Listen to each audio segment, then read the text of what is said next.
বিসমিল্লাহির রহমানির রহিম। আজ ইতিহাসের রাখাল রাজা, বাংলা মায়ের আদরের সন্তান, স্বাধীনতার মহান ঘোষক, বীর মুক্তিযোদ্ধা, বহুদলীয় গণতন্ত্রের প্রবক্তা, স্বনির্ভর বাংলাদেশ বিনির্মাণের বীর সেনানী শহীদ রাষ্ট্রপতি জিয়াউর রহমানের 43তম শাহাদাত বার্ষিকী। এই শাহাদাত বার্ষিকীতে সারা বাংলাদেশে এবং পিরোজপুরেও সকাল থেকে কোরআন খানির মধ্য দিয়ে আমরা দিনটি শুরু করেছি। মহান আল্লাহ রব্বুল আলমীর কাছে আমাদের ফরিয়াদ, এই ভালো মানুষ যেন জান্নাতবাসী করে। জিয়াউর রহমান ছিলেন আপাদমস্তক একজন দেশপ্রেমিক মানুষ। ইতিহাসের বাঁকে বাঁকে তিনি আবির্ভূত হয়েছে বাংলার জনগণের কাছে। যেমনি স্বাধীনতা ঘোষণা করেছেন, তেমনি দেশের প্রয়োজনে তিনি রাষ্ট্র ক্ষমতায় এসে একটি স্বনির্ভর বাংলাদেশ গড়ার স্বপ্নে গ্রাম থেকে গ্রাম, পাড়া থেকে পাড়া, মহল্লা থেকে মহল্লায় তিনি ঘুরে বেড়ে গেছেন। তিনি খাল খনন কর্মসূচি বাস্তবায়ন করেছেন। আজকে পিরোজপুরে সহ দক্ষিণ অঞ্চলে যে ঘূর্ণিঝড় হয়েছে, এটি যদি তার খাল খনন কর্মসূচি অব্যাহত থাকত, তাহলে 2 দিন 3 দিন মানুষ পানিবন্দী থাকতো না, পানি নেমে যেত তার নির্দিষ্ট জায়গায়। শহীদ রাষ্ট্রপতি জিয়াউর রহমানই প্রথম G2G অর্থাৎ সরকার এবং সরকার এর মাধ্যমে কুয়েতে জনশক্তি রপ্তানির মধ্য দিয়ে সারা বাংলাদেশে আজকে লক্ষ লক্ষ মানুষ যে বিদেশে কাজ করে তার সূচনা করেছে। মধ্যপ্রাচ্য সহ বিভিন্ন দেশে লক্ষ লক্ষ মানুষ আজকে কাজ করছে এবং দেশে টাকা পাঠাচ্ছে। এটি জিয়াউর রহমানের একটি বড় ধরনের অবদান।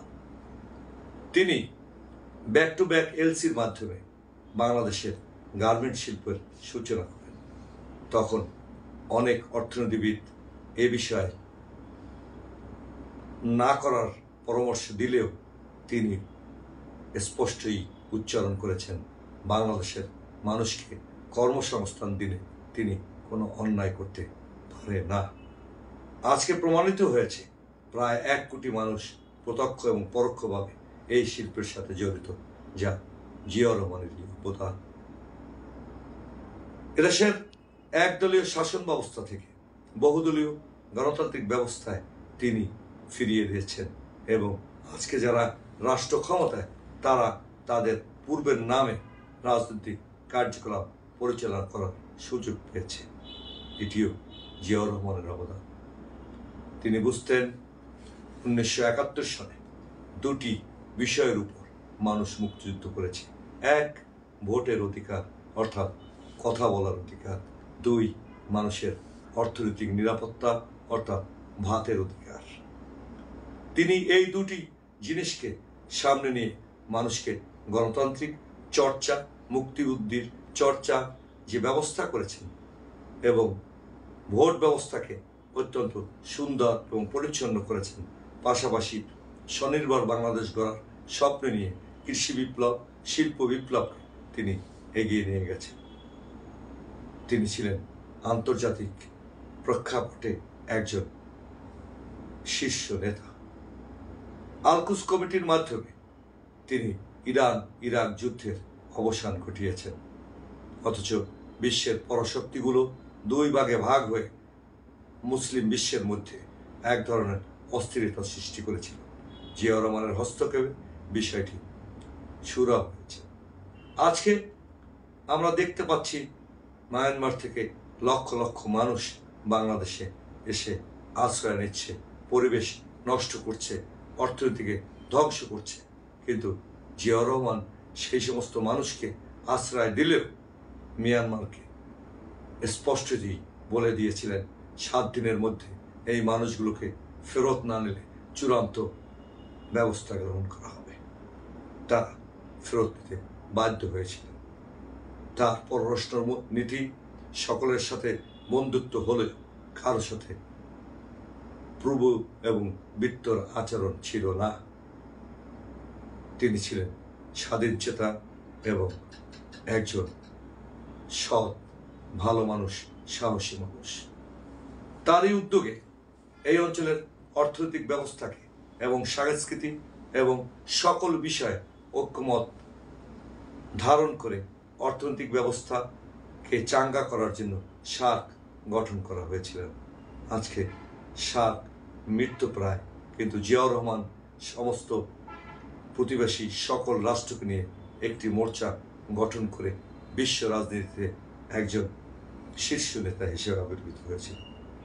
আজকে তার মৃত্যুবার্ষিকীতে আমরা আশা করব জাতীয়তাবাদী দলের সকল নেতা কর্মী, সমর্থক, এদেশে দেশপ্রেমিক সকল রাজনৈতিক দলের সমর্থক ভাই ও বোনেরা আজকে ঐক্যবদ্ধ হবে দেশের প্রয়োজনে, মানুষের প্রয়োজনে। কারণ গণতন্ত্রহীন বাংলাদেশে মানুষের কথা বলার অধিকার নেই। গণতান্ত্রিকহীন বাংলাদেশে মানুষের ভোটের অধিকার নেই। দিনের ভোট রাতে হয়ে যায়। আজকে দেশে মধ্যবিত্ত নিম্নবিত্ত হয়ে যাচ্ছে, নিম্নবিত্ত আরো গরিব হয়ে যাচ্ছে, ক্রয় ক্ষমতার বাইরে চলে গেছে সবকিছু। অথচ শহীদ রাষ্ট্রপতি জিয়াউর রহমান এদেশের যে বিপ্লব সূচনা করেছিলেন, তিনি তা অব্যাহত রাখতে পারলে বাংলাদেশ একটি হয়ে যেত বিশ্বের দরবারে মাইল ফলক। তিনি এই প্রথম চাল রপ্তানি করেছিলেন।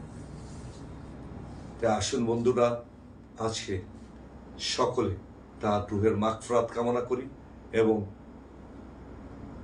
আমাদের দেশমাতা বেগম খালেদা জিয়ার সুস্থতা কামনা করি। জনাব তারেক রহমান, যিনি মানুষের ভোট আর ভাতের অধিকার বাস্তবায়নের আন্দোলনে সিপাহী সালার ভূমিকা পালন করছেন, তিনি যেন সুস্থ এবং সুন্দরের মধ্য দিয়ে আমাদের পরিচালনা করতে পারে এবং আগামী দিনগুলোতে অবৈধ এবং ভোট ডাকাতের সরকার সরিয়ে মানুষদের সমর্থন পুষ্ট, ভোটারদের সমর্থন পুষ্ট একটি সরকার বাস্তবায়ন করতে পারি, এ হোক আমাদের সকলের অঙ্গীকার। আবারও শহীদ রাষ্ট্রপতি জিয়াউর রহমানের রুহের মাগফিরাত কামনা করে শেষ করছি। ধন্যবাদ সকল।